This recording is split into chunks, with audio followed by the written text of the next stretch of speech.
Hello my dear student, स्वागत है आप सभी का। प्यारे विद्यार्थियों, हमारी जो है चैप्टर नंबर जो है 14 चल रहा था, 14 चल रहा था। लास्ट में हमने पशु माता के बारे में, रोग के बारे में देख लिया था। अब हम देखते हैं खुरपटा मुंहपटा।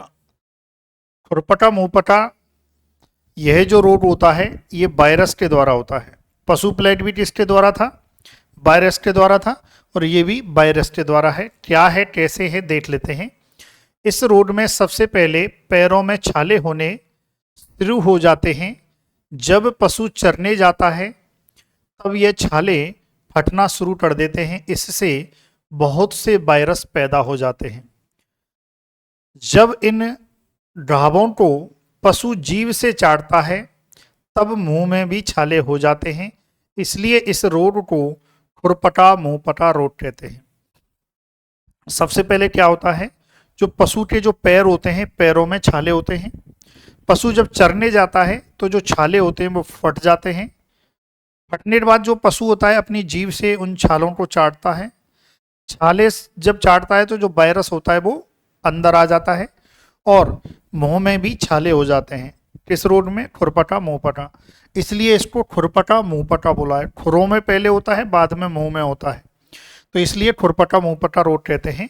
यह पहले पैरों में, बाद में मुंह में होता है। यह बहुत ही शीघ्रता से फैलने वाला वायरस जनित रोग है। ये खास बात है। यहाँ से मोस्ट फेमस क्वेश्चन बनते हैं कि शीघ्रता से फैलने वाला कैसा है? वायरस जनित रोग है। याद रखना है। सभी जुगाली करने वाले दो खुर वाले पशुओं में प्राय होता है। अब सभी जुगाली करने वाले गाय, भैंस, भेड़, बकरी, प्राय यह रोग गाय, भैंस, भेड़, बकरी में पाया जाता है। इस रोग में पशु की मृत्यु दर तो कम होती है, लेकिन पशुपालकों को काफी आर्थिक नुकसान उठाना पड़ता है। देखिए, इस रोग में क्या है, ज्यादा मृत्यु तो नहीं होती, पशु की मृत्यु इस रोग में नहीं होती है। लेकिन अब क्योंकि बीमारी पर जो है खर्चा बहुत हो जाता है, तो ये पशुपालक का एक तरह से आर्थिक हानि होती है। पशुपालक की क्या होती है? आर्थिक हानि इस रोग में सबसे ज्यादा देखने को मिलती है। तो याद रखना है, वायरस जनित रोग है, वायरस के द्वारा होता है। इंग्लिश में से फुट एंड माउथ डिजीज बोलते हैं। चलिए भाई, जो नए हैं वो agri power Jaipur coaching application को डाउनलोड करें और चैनल को सब्सक्राइब करें। फिर आगे बढ़ते हैं। संक्रमण फैलने का माध्यम, कि भाई खुरपटा मुंहपटा रोग कैसे फैलता है? दूषित चारे या पानी के सेवन से। यदि पशु ऐसा चारा खा लेता है या ऐसा पानी पी लेता है जिसमें ये एफएमडी, खुरपटा मुंहपटा का जिसमें वायरस है, वायरस युक्त चारा खा लेता है, पानी पी लेता है, तो ये संक्रमण हो जाता है। रोगी पशुओं के स्रावों के संपर्क में आने पर, एक पशु है जिसमें खुरपटा मुंहपटा रोग हो रहा है, उस रोग जो ग्रस्त पशु है उसके संपर्क में यदि स्वस्थ पशु आता है तो भी ये रोग हो जाता है। क्योंकि उसके जो स्राव होते हैं, गोबर है, पेशाब है, इसके अलावा और भी जो स्राव होते हैं, उनसे क्या है, ये वायरस आता है। हवा के माध्यम से भी हो जाता है ना भाई। ये जो वायरस होता है एफएमडी का, ये हवा के माध्यम से भी दूसरे एक पशु से दूसरे पशु में फैल जाता है। दूषित मिट्टी में संपर्क में आने से, यदि यह वायरस, खुरपटा मुंहपटा फैलाने वाला जो वायरस है वो मिट्टी में है, तो उसे हम क्या कहेंगे? दूषित मिट्टी। और इसके दूषित मिट्टी के संपर्क में यदि पशु आ जाता है तो उस पशु के भी क्या हो जाएगा? खुरपटा मुंहपटा हो जाएगा। क्लियर है भाई यहां तक? चलिए, अब आ जाते हैं रोग कारक। यह रोग वायरस की 7 प्रजातियों द्वारा फैलाया जाता है, जो कि निम्न है। निम्न जो है कौन कौन सी हैं? 7 प्रजाति। एक ओ ए ओ सी, AOC, set 1, set 2, set 3, Asia set 1। हो गई ना 7? याद रखना। चलिए देखिए, AOC, सेट 1, सेट 2 सेट 3 और एशिया सेट। अब आपसे पूछा जा सकता है क्वेश्चन आ गया, क्वेश्चन आ सकता है आपसे कि खुरपका मुंहपका रोग को फैलाने वाले जो वायरस हैं उसकी प्रजातियों, वायरस की जो प्रजाति हैं उनके नाम लिखो। क्वेश्चन आ गया कि भाई खुरपका मुंहपका रोग फैलाने वाली जो वायरस है उसकी जो प्रजातियां हैं जो रोग फैलाती हैं उसके नाम लिखो। तो नाम लिखने के लिए AOC set 1 set 2 set 3 Asia set 1 ऐसे याद रखना है। 7 प्रजाति हैं। क्लियर है भाई यहाँ तक? चलो आगे बढ़ते हैं। अब देख लेते हैं प्रभावित अंग कि भाई जब ये रोग हो जाता है तो इससे पशु के शरीर में क्या प्रभाव देखने को मिलता है, कौन सा अंग सबसे ज्यादा प्रभावित होता है। इस रोग में मुख्यतः मुंह व होठों के बीच की झिल्ली में छाले हो जाते हैं। जो मुंह है और होठ है उसके बीच की जो झिल्ली होती है वहां छाले हो जाते हैं। खुरों के बीच की झिल्ली में छाले होकर फूटने से ढाब बन जाते हैं। जो खुर है, खुरों के बीच में जो झिल्ली होती है वहां पर भी ढाब बन जाते हैं। जब पशु चरने जाता है तो ये जो छाले होते हैं ये फूट जाते हैं और ढाब का रूप ले लेते हैं, ढाब बन जाते हैं, जिन पर मक्खियों का संक्रमण हो जाने पर कीड़े पड़ जाते हैं, है ना। जब ढाब बन जाते हैं तो पता है आपको, कोई भी चीज़ जो है ढाब सी हो जाती है तो मक्खियों का प्रकोप होता है, मक्खियों का प्रकोप होता है तो कीड़े पड़ जाते हैं। इस अवस्था में रोग ज्यादा घातक सिद्ध होता है। तो याद रखना है इस अवस्था में रोग क्या है, ज्यादा घातक सिद्ध होता है। किस अवस्था में? जब क्या हुआ, ढाब बन गए और मक्खियों का संक्रमण हो गया और मक्खियों के संक्रमण से क्या हो गया, कीड़े पड़ गए। तो इस अवस्था में बहुत ज्यादा जो है स्थिति दयनीय हो जाती है, बहुत ज्यादा घातक हो जाता है रोग। रोग के लक्षणों की बात करें, रोगी पशु को 105 से 106 फ़ारेनहाइट तक तेज बुखार आना, मुंह में छाले होने से लगातार लार गिरना जिससे चिपचिपाहट की ध्वनि उत्पन्न होती है। क्या है, मुंह में जो है छाले हो जाते हैं, छाले की वजह से क्या होता है, पशु के मुंह से लार गिरती रहती है। लार गिरती रहती है तो चिपचिपाहट की आवाज आती है, ऐसे, है ना, चिपचिपाहट की आवाज आती है। समझ रहे हो? ये ध्यान रखें। खुरों के बीच छाले होने से पशु लड़ाकर चलता है। अब भाई जो खुर हैं, खुरों के बीच में छाले हो जाएंगे तो पशु भाई दर्द तो होगा तो लड़ा के चलेगा। दुधारू पशु के दूध उत्पादन में अचानक कमी हो रही है। ऑब्वियसली बात है, जब वो बीमार है, कोई पशु बीमार है तो उसके दूध उत्पादन में कमी तो हो रही ही। जुगाली करना बंद कर देता है पशु। जुगाली कहाँ से करेगा जब उसके मुंह में छाले हो रहे हैं, तो जुगाली कहाँ से करेगा। जुगाली करता है तो पशु पहले तो क्या खा लेता है, पूरा चारा अंदर पेट में ले जाता है, फिर बाद में धीरे से, फिर बाद में कुछ देर बाद वो उसका पाचन प्रारंभ करता है, जिसे जुगाली कहते हैं। पशु के मुंह से वो जो झाग टाइप आते रहते हैं ना, वो ऐसे चबाता रहता है, वो झाग आते रहते हैं, जुगाली करना, और वो बंद कर देता भाई। जब उसके मुंह में छाले हो जाएंगे तो बंद ही कर देना, चलने में दिक्कत आएगी भाई। देखो, खुरों के बीच में छाले हो जाएंगे तो लड़ला के चलेगा, मुंह में छाले हो जाएंगे तो लार गिरती रहेगी, तो चिपचिपाहट की ध्वनि आएगी। ये क्वेश्चन आते हैं आपसे, है ना। चलिए फिर आगे बढ़ते हैं। उपचार की बात करें, उपचार, मुंह के छालों का पोटास अथवा फिटकरी के डोल से धोकर उस पर 1 भाग सुहागा बोरिक एसिड को ग्लिसरीन और शहद सीरे में मिलाकर, अब देखो ये क्या है, मुंह के छालों का पोटास और फिटकरी के डोल से धोकर, सबसे पहले क्या करना है, मुंह के जो छाले हैं उनको किससे धोना है, पोटास या फिटकरी से आपने धो दिया भाई मुंह के छाले, चलो ठीक है। फिर आपको क्या करना है, अब धोने के बाद उस पर 1 भाग तो लेना है सुहागा का, और बोरिक एसिड को ग्लिसरीन, शहद या सीरे में मिलाकर दिन में 2-3 बार लेप करें। आपको क्या करना है, आपको ग्लिसरीन लेना है, ग्लिसरीन लेना है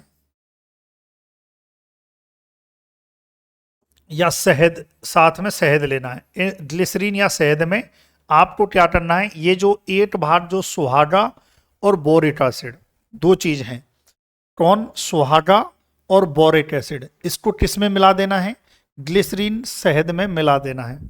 मिला दिया तो 8 हम क्या करते हैं, लेप तैयार कर लेते हैं।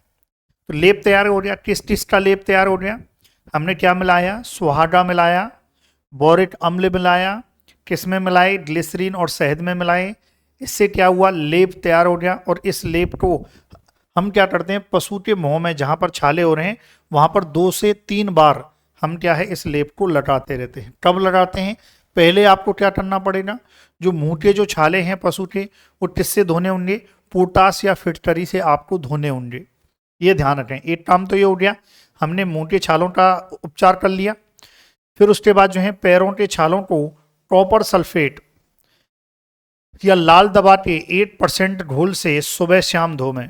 अब मुंह के जो छाले थे, हम भाई इस रोड में क्या हो रहा था, मुंह में छाले हो रहे थे, अब पैरों में भी छाले हो रहे हैं।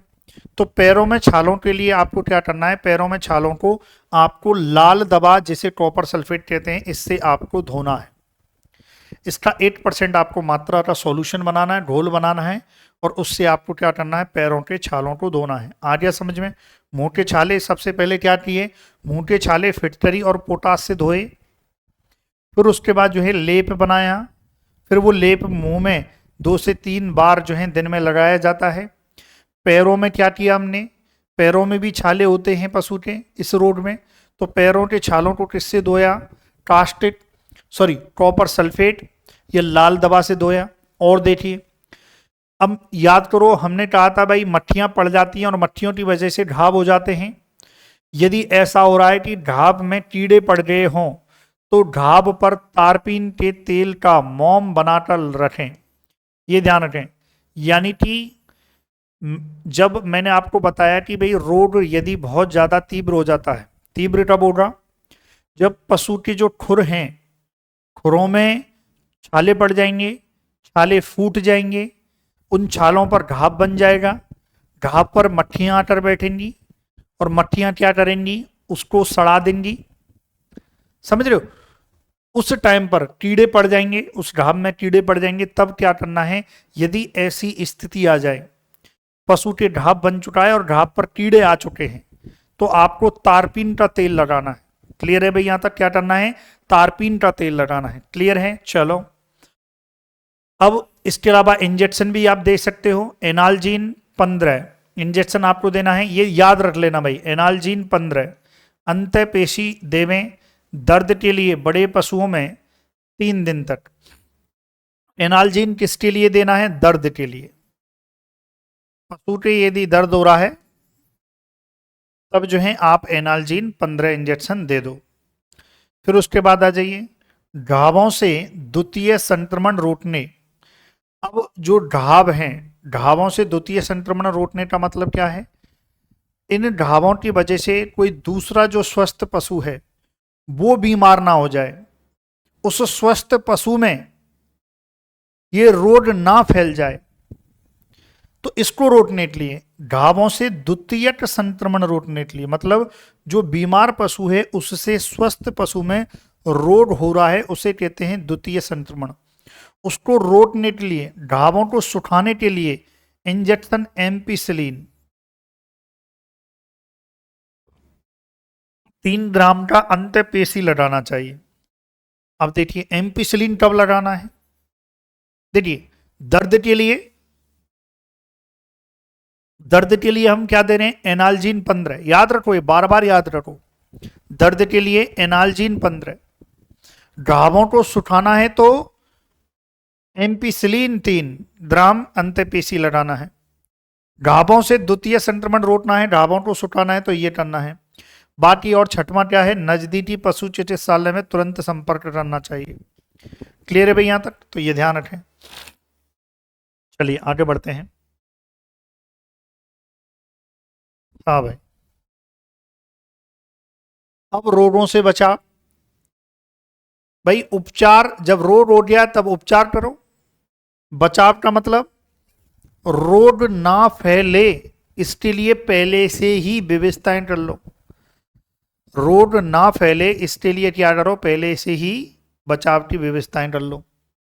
सबसे पहले देखो, एफएमडी का टीका, आपको एफएमडी का टीका लगाना है 8 से 2 ml अंतःपेशी, और वर्ष में 2 बार लगता है। ये वेरी इंपॉर्टेंट है। ये क्वेश्चन जेट परीक्षा में भी आता है कि किस पशु रोग का टीका, कौन सा टीका पशु में वर्ष में 2 बार लगता है? एफएमडी का टीका लगता है। कब कब लगता है? एक तो लगता है जून में और एक लगता है दिसंबर में। तो याद रखना है एफएमडी का टीका कितनी बार लगता है वर्ष में? 2 बार। कब कब लगता है? जून माह में और दिसंबर माह में। क्लियर है भाई यहां तक? चलो ये ध्यान रखें। चलिए दोबारा मैं बताता हूं प्यारे विद्यार्थियों, मैंने क्या बताया, हम पढ़ रहे थे खुरपटा मुंहपटा, और इसमें जो है रोगों से बचाव। तो याद रखना है एफएमडी का जो टीका होता है वो वर्ष में 2 बार दिया जाता है। ये याद रखना, क्वेश्चन आता है एग्जाम में, 12वीं क्लास में भी आता है कि एफएमडी का टीका वर्ष में 2 बार दिया जाता है और किस किस माह में दिया जाता है? जून और दिसंबर माह में। याद रखना है जून और दिसंबर माह में एफएमडी का टीका दिया जाता है। फिर उसके बाद जो है बीमार पशु को स्वस्थ पशु से अलग रखें। रोगी मृत पशु को जमीन में डाल दें। यदि जो है कोई पशु जिसके ये रोग हुआ, कौन सा? खुरपटा मुंहपटा रोग हो गया और वो मर गया, तो ऐसे पशु को आप क्या करें? जमीन में डाल दें। रोगी पशु के बिछावन को जला दें, है ना भाई। कई बार देखा होगा जब जो पशुपालक होते हैं पशुओं के नीचे बिछावन बिछाते हैं, और बिछावन में जनरली घास फूस सूखा चारा बिछाते हैं, तो उस सूखे चारे को जला दें, उसको यूज ना करें कहीं और। पशु के रहने की जगह को साफ सुथरा रखें। तो ये क्या है? एफएमडी रोग से बचाव है। क्लियर है यहाँ तक? तो हमारा एफएमडी रोग जो है कंप्लीट हो गया। चलिए फिर आगे बढ़ते हैं, अगला डिजीज देखते हैं। चलिए अब अगला हमारा जो है रोग है जहरबाद। जहरबाद जो है जिसे इंग्लिश में क्या कहते हैं? ब्लैक क्वार्टर कहते हैं। इंग्लिश में क्या कहते हैं? ब्लैक क्वार्टर कहते हैं। इस रोग को लंगड़ा बुखार भी कहते हैं। इस रोग को फड़ सूजन कहते हैं। इस रोग को चुरचुरिया कहते हैं, नाम से भी जाना जाता है। अब यहां से आपसे क्वेश्चन आ सकता है, 12वीं क्लास में क्वेश्चन आ सकता है कि जहरबाद को अन्य किस नाम से जाना जाता है? लंगड़ा बुखार, फड़ सूजन और चुरचुरिया। चुरचुरिया क्यों कहा जाता है? क्योंकि चरचर की आवाज आती है। कैसे आती है? इसके जब लक्षण पढ़ेंगे तब हम देखेंगे। यह एक, अब देखिए सुनिए, यह एक तीव्र संक्रामक रोग है जो गाय भैंस में मुख्य रूप से, कभी कभी भेड़ बकरी में पाया जाता है। छोटी उम्र 4 माह से 3 वर्ष तक के पशु इस रोग से अधिक प्रभावित होते हैं। याद रखना है इस ब्लैक क्वार्टर रोग से किस उम्र के पशु? 4 माह से 3 वर्ष तक के पशु जो हैं अधिक प्रभावित होते हैं। किस किस में हो रहा है तीव्र? गाय भैंस में ये तीव्र होता है। देखो गाय भैंस भेड़ बकरी सबसे ज्यादा तीव्र किसमें होता है? ये होता है प्यारे विद्यार्थियों गाय भैंस में। फिर तीसरी बात क्या बोली थी? जो जहरबाद होता है वो कितनी उम्र में होता है? बहुत छोटी उम्र में होता है, 4 माह से 3 वर्ष तक होता है। ये बात हो गई, ठीक है। फिर देखिए यह रोग प्राय वर्षा ऋतु के बाद ज्यादा फैलता है। ये देखिए अगर आपसे पूछ लिया जाए कि बताइए जहरबाद जो रोग है वो कब फैलता है, किस ऋतु के बाद ज्यादा फैलता है? तो वर्षा ऋतु। यह रोग वर्षा ऋतु के बाद ज्यादा फैलता है।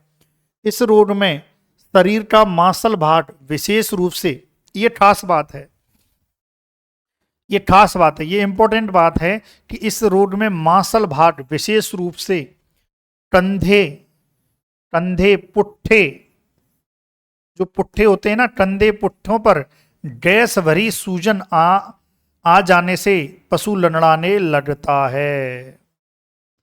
ये जो जहरबाद है जो कि किससे होता है? जीवाणु से होता है। जहरबाद किससे होता है? जीवाणु से होता है। ये जीवाणु पशु के शरीर में जाता है और पशु के शरीर में बहुत सारे लक्षण प्रकट करता है, जिसमें से एक लक्षण क्या है? यह पशु के शरीर में जो कंधे और पुट्ठे होते हैं, कंधे पुट्ठों वाला जो मांसल भाग होता है उसमें क्या है? ये गैस भर देता है। तो गैस भरी सूजन आ जाने से, गैस भरी सूजन आ जाती है तो पशु को चलने में तकलीफ होती है। इसलिए पशु क्या है? लंगड़ाकर चलता है। और इसीलिए हम इसे क्या कहते हैं? लंगड़ा बुखार कहते हैं। लंगड़ा बुखार क्यों कहते हैं? क्योंकि जब ये रोग हो जाता है, कौन सा रोग हो जाता है? जहरबाद। जब ये रोड हो जाता है तो पशु लंगड़ाकर चलता है। पशु लंगड़ाकर क्यों चलता है? क्योंकि इसके पशु के कंधे और पुट्ठों पर गैस भरी सूजन आ जाती है। क्या आ जाती है? गैस भरी सूजन आ जाती है। ध्यान रखना है ना। चलो ये ध्यान रखो। कब फैलता है? वर्षा ऋतु के बाद फैलता है। किस उम्र के पशु में सबसे ज्यादा फैलता है? 4 माह से 3 वर्ष तक के पशु में सबसे ज्यादा फैलता है। गाय भैंस भेड़ बकरी में इनमें से किस में सबसे ज्यादा फैलता है? गाय भैंस में सबसे ज्यादा फैलता है। इसके अन्य नाम क्या है? फड़ सूजन, लंगड़ा बुखार और चुरचुरिया। क्लियर है? तो ये याद रखना है। इसे शॉर्ट में क्या बोलते हैं? BTU बोलते हैं, यानी कि ब्लैक क्वार्टर। क्लियर है भाई? यहां तक आ गया समझ में? लाइक करो, चैनल को सब्सक्राइब करो और लाइक कर दो जल्दी से। निश्चिंत रहो, इसके जब मैं क्वेश्चंस कराऊंगा, इसके ऑब्जेक्टिव भी कराऊंगा, इसके और भी कराऊंगा। अब देखते हैं बीमारी फैलने का माध्यम, कि बीमारी जो है वो कैसे कैसे फैलती है। संक्रमित चारे पानी के उपयोग से, यदि जो संक्रमित चारा है, जो पशु चारा खा रहा है, जो पशु पानी पी रहा है, वो संक्रमित है किससे? जीवाणु से, जिसकी वजह से ये ब्लैक क्वार्टर होता है। उस जीवाणु से यदि संक्रमित है और उस जीवाणु संक्रमित चारे और पानी को यदि ये पशु उपयोग करता है, तो इस उपयोग करने से इस रोग के जो जीवाणु होते हैं, स्पोर होते हैं, वो आहार नाल में चले जाते हैं। कहाँ चले जाते हैं? आहार नाल में। भाई सीधी सी बात है, पानी पिएगा, चारा खाएगा, और ये जो चारा और पानी है, इसमें क्या है? जीवाणु है। वो जो जीवाणु जो जहरबाद करेगा, वो जीवाणु जो फड़ सूजन करेगा, वह जीवाणु जो लंगड़ा बुखार करेगा, वो जीवाणु है, वो कहाँ चला गया? आहार नाल में चला गया, पशुटी में। तब ये रोग हो जाता है। संक्रमित मिट्टी व चारागाह के उपयोग से हो जाता है, ये याद रखना है। संक्रमित मिट्टी या चारागाह के उपयोग से हो जाता है। फिर एक और खास बात देखिए, ये खास बात है, ये वेरी इंपॉर्टेंट है। घाव के माध्यम से, शरीर पर होने वाले घावों के माध्यम से ये जीवाणु शरीर में प्रवेश करते हैं तथा मांसपेशियों में पहुंचकर, ध्यान से सुनना क्या कह रहा हूं मैं, बीमारी फैलने का माध्यम। पशु के शरीर में कोई घाव हो रहा है, ध्यान से सुना, पशु के शरीर में कहीं भी कोई भी किसी भी प्रकार का घाव हो रहा है, तो उस घाव के माध्यम से जो जीवाणु है वो क्या करेगा? पशु के शरीर में एंट्री कर जाएगा। किसके माध्यम से? जहां पर भी पशु के शरीर में घाव हो रहा है, उसके माध्यम से पशु के शरीर में एंट्री कर गया। कौन कर गया? जीवाणु कर गया। अब प्रवेश कर जाता है, प्रवेश कर गया और मांसपेशियों में पहुंचकर, अब ध्यान से सुनना, फिर वहां से कहां पहुंचता है? वहां से मांसपेशियों में पहुंचता है, और मांसपेशियों में पहुंचकर अपनी संख्या में वृद्धि करता है। तो यहां से भी क्वेश्चन आ सकता है कि जहरबाद का जीवाणु कहां पर अपनी संख्या में वृद्धि करता है? मांसपेशियों में। मांसपेशियों में अपनी संख्या में वृद्धि करता है तथा विष पैदा करता है। अब सुनना, विष पैदा करता है। इस विष के प्रभाव से, ये विष पैदा कहां किया? मांसपेशियों में किया। इस विष के प्रभाव से मांसपेशियों के जो रेशे होते हैं, फाइबर होते हैं, मांसपेशियों में जो रक्त कोशिकाएं होती हैं, वो क्या होती हैं? गल जाती हैं। कोई भी जो पशु है, पशु के कहीं घाव हो रहा है, उस घाव के माध्यम से जीवाणु ने प्रवेश किया है। प्रवेश करने के बाद वो जीवाणु कहां पहुंचा? मांसपेशियों में पहुंचा। मांसपेशियों में पहुंचकर उस जीवाणु ने क्या किया? अपनी संख्या में वृद्धि की। अपनी संख्या में वृद्धि करने से उस जीवाणु ने क्या किया? विष पैदा किया। और जो विष है, विष के प्रभाव से क्या हुआ? मांसपेशियां क्या हो जाती हैं? उनके जो रेशे हैं, रक्त कोशिकाएं, वो गल जाती हैं। अब सुनना, मांसपेशियां, रक्त कोशिकाएं और रेशे गलने से, इनके सड़ने से क्या होती है? गैस पैदा होती है। गैस पैदा होती है जो त्वचा के नीचे जमा होकर सूजन पैदा करती है। जो गैस पैदा होती है, अब गैस पैदा होगी तो ऑब्वियसली बात है वो क्या करेगी? सूजन पैदा करेगी। तो ये खास बात है, ये ध्यान रखना है। तो रक्त कोशिकाएं गल जाती हैं, इनके सड़ने से गैस पैदा होती है जो त्वचा के नीचे जमा होकर सूजन पैदा करती है। तो ये बीमारी फैलने का माध्यम हो गया। क्लियर है? चलो ध्यान रखें इसमें। चलिए लिख लिया। अब देखते हैं रोड उतारक कि भाई ये जो रोड है वो किसकी वजह से होता है। यह रोड उतारक क्लोस्ट्रीडियम सोवियाई द्वारा फैलता है। अब क्लोस्ट्रीडियम सोवियाई क्या है, जीवाणु है। तो याद रखना है जो जो ब्लैक वाटर है वो किसकी वजह से होता है, क्लोस्ट्रीडियम सोवियाई की वजह से होता है। जो संक्रमित मांसपेशियों में पाया जाता है, अभी हमने देखा मांसपेशियों में जो है ये सूजन पैदा करता है। शरीर से बाहर ये जीवाणु अपने चारों ओर कवच कवच बनाकर मिट्टी व चारागाहों में काफी समय तक जीवित रहते हैं। तो याद रखना है रोड कारक क्या है, रोड कारक क्लोस्ट्रीडियम सोवियाई है और जो संक्रमित कहां पर, मांसपेशियों में पाया जाता है। इसके अलावा ये यदि जीवाणु पशु के शरीर के बाहर है तो ये क्या करता है, अपने कवच बना लेता है और कवच बनाकर काफी समय तक मिट्टी या चारे या कहीं भी पड़ा रहता है। अब आ जाते हैं प्रभावित अंग कि भाई इसकी वजह से कौन सा अंग प्रभावित होता है। इस रोग में शरीर के मांसल भाग प्रभावित होते हैं, जैसे गर्दन, कंधे, पुट्ठे की मांसपेशियां। भाई संक्रमण कहाँ हो रहा है, मांसपेशियों में हो रहा है, तो प्रभावित भी क्या होगा, मांसपेशी उनकी। गर्दन, कंधे, जॉइंट वाला जो पार्ट रहता है शरीर में, जो जॉइंट जहां पर भी जोड़ वाला जो पार्ट रहता है वो सबसे ज्यादा प्रभावित होता है। ध्यान से सुनना, जोड़ वाला पार्ट या हम कह सकते हैं मांसल भाग। तो आपसे क्वेश्चन आ जाए तो क्या प्रभावित रहता है, तो मांसल भाग, जैसे कंधे, पुट्ठे मांसपेशियां की मांसपेशियां, गर्दन, कंधे, पुट्ठे की मांसपेशियां, ये ध्यान रखना। प्रभावित अंग कर लोगे, यदि आपसे लंगड़ा बुखार में प्रभावित अंग पूछा जाए तो कर लोगे गर्दन, कंधे, पुट्ठे की मांसपेशियां। चलो भाई ध्यान रखो, फिर आगे बढ़ते हैं। फिर आ जाइए रोग के लक्षण। अब देखिए रोग के लक्षण क्या है। तेज बुखार, तेज बुखार जो 104 से 106 डिग्री फ़ारेनहाइट होता है। कंधे, पुट्ठे या गर्दन की मांसपेशियों में सूजन आ जाती है। ध्यान से सुनना, कंधे, पुट्ठे, गर्दन की मांसपेशियों में क्या होती है, सूजन आ जाती है, क्योंकि इस जीवाणु का संक्रमण कहां पर हो रहा है, मांसपेशियों में हो रहा है। अब जो मांसपेशियों में जो सूजन आती है, ये सूजन पहले तो क्या होती है, गर्म और दर्द वाली होती है। जो सूजन आई मांसपेशियों में, जो सूजन आई पहले कैसी होती है, गर्म और दर्द वाली।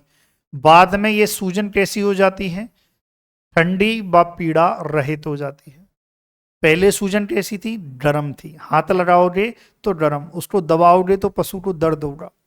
लेकिन बाद में ये सूजन क्या है, ठंडी हो जाती है और उसको दबाओगे तो पशु के कोई दर्द नहीं होता। ठीक है। अगर इस सूजन को, अब ध्यान से सुनना, अगर इस सूजन को, जो ये सूजन आई कंधे, पुट्ठे, गर्दन की मांसपेशियों में जो सूजन आई, यदि इस सूजन वाली जगह को ऊपर से दबाएं, ये दबाएं तो चरचर की आवाज आती है, जो इस बीमारी की मुख्य पहचान है। अगर आपसे क्वेश्चन आ जाए कि चरचर की आवाज आना किस बीमारी की मुख्य पहचान है, तो लंगड़ा बुखार की या जहरबाद की। और देख लो आप, चरचर की आवाज आती है इसीलिए इसको चुरचुरिया रोग कहा जाता है। चरचर की आवाज आती है इसलिए चुरचुरिया रोग। क्या है, अगर इस सूजन को, सूजन वाली जगह को ऊपर से दबाएं तो चरचर की आवाज आती है, जो इस बीमारी की मुख्य पहचान है। अगर इस स्थान पर, अब सुनना ध्यान से, अभी तो क्या कर रहे थे हम, सूजन को दबा रहे थे तो चर चर की आवाज आ रही थी। अब हम यहां पर एक छोटा सा चीरा लगाएंगे, हम काटेंगे, हल्का सा काटेंगे, ज्यादा नहीं, उस सूजन को काटेंगे। सूजन को हल्का सा चीरा लगाएं तो काले रंग का झागदार बदबूदार खून बाहर निकलता है। हमने क्या किया, जो ये सूजन थी, इस सूजन को जब हम दबा रहे थे चरचर की आवाज आ रही थी, अब इस सूजन में एक छोटा सा चीरा लगा देते हैं। तब चीरा लगाओगे तो एकदम खून बाहर निकल के आएगा। खून कैसा होगा, झागदार बदबूदार, बहुत ही बदबूदार, है ना। चलो और देखिए चौथा रोग का लक्षण क्या है, पशु लंगड़ाकर चलता है। नाम ही जब लंगड़ा उठा रहे तो पशु लंगड़ाकर चलेगा। पशु खाना पीना कम या बंद कर देता है। शरीर के विभिन्न भागों में जकड़न शुरू हो जाती है। अब जठड़न क्यों शुरू हो जाती है? क्योंकि ये रोग सबसे ज्यादा कहां पर हो रहा है? कंधे, पुट्ठे, गर्दन की मांसपेशियों पर। और आपको पता है जठड़न सी आ जाती है शरीर में, जब हड्डियों पे जो जॉइंट होते हैं वहां पर यदि कोई दिक्कत आती है तो ऐसे शरीर में जठड़न सी आ जाती है। इंसान के आ जाती है तो जानवर है, तो जानवर भी बेचारा जटड़ जाता है, उसके भी जटड़न शुरू हो जाती है। ओके मेरे फटड़नो, चलो आ जाओ। आ गया समझ में? देखो बहुत अच्छे से समझा रहा हूं। लाइक करना, चैनल को सब्सक्राइब करना। ओके, फिर आ जाइए उपचार। उपचार फिर उसके बाद जो है injection protein penicillin fought PPF का 80 लाख 10 ml एविल में घोलकर सूजन वाली जगह पर तीन तीन दिन प्रतिदिन लगाएं। आपको जो है प्रोटीन पेनिसिलिन फूड, ये ध्यान रखना है। आपसे पूछा जा सकता है पीपीएफ की फुल फॉर्म आपसे पूछी जा सकती है। यदि आपसे पीपीएफ की फुल फॉर्म पूछी जाए तो प्रोटीन पेनिसिलिन फॉट। सूजन कम करने के लिए इंजेक्शन, इंजे मतलब इंजेक्शन, प्रेडनी सोलोन 15 ml, अंतपेशी इंजेक्शन डेक्सोना 10 ml अंतपेशी, दर्द के लिए इंजेक्शन नीमोवेट 10 ml अंतपेशी। दर्द यदि पशु के हो रहा है तो नीमोवेट का इंजेक्शन लगा दो। पशु के सूजन को कम करना है तो प्रेडनी, सो लॉन और डेक्सोना, इन दवाइयों के इंजेक्शन लगा दो, ये ध्यान रखें। चलिए, और प्रोटीन पेनिसिलिन फूड, आपसे क्वेश्चन ऐसे भी आ सकता है, protein penicillin food PPF injection कौन सी बीमारी में लगाते हैं पशु की में? तो याद रखना है जहर बाद में लगाते हैं। क्लियर है? चलो अब आ जाते हैं रोग से बचाव, कि भाई इस पशु को बचाना है इस रोग से। प्रतिवर्ष, अब ध्यान से सुनना, प्रतिवर्ष बरसात जून माह में बीट्यू, बीट्यू का टीका, ब्लैक क्वार्टर, बीट्यू मतलब ब्लैक क्वार्टर, बीट्यू मतलब ब्लैक क्वार्टर जहरबाद, इसका टीका लगाना है। तो क्वेश्चन ये भी आता है कि बीट्यू का टीका कब लगाते हैं? प्रति वर्ष लगाते हैं, और बरसात में लगाते हैं। बरसात के टाइम से पहले लगाते हैं, थोड़ा सा जून माह में, बरसात से थोड़ा सा पहले। मृत पशु को गाड़ दें या जला दें। स्वस्थ व बीमार पशुओं को अलग अलग रखें। भाई स्वस्थ पशु को अलग रख दो, बीमार पशु को अलग रख दो। बीमार पशु के श्राव आदि को जला दें। पशुशाला की समय समय पर लाल दवा या फिनाइल से सफाई करें। ऐसा यदि करोगे तो भैया बचाव हो सकता है पहले से ही। वो कहते हैं ना, prevention is better than cure. अब आ जाते हैं एंथ्रेक्स पे। एंथ्रेक्स हम पढ़ेंगे कल अगली क्लास में। चलिए भाई, thank you so much for watching video. Thank you so much.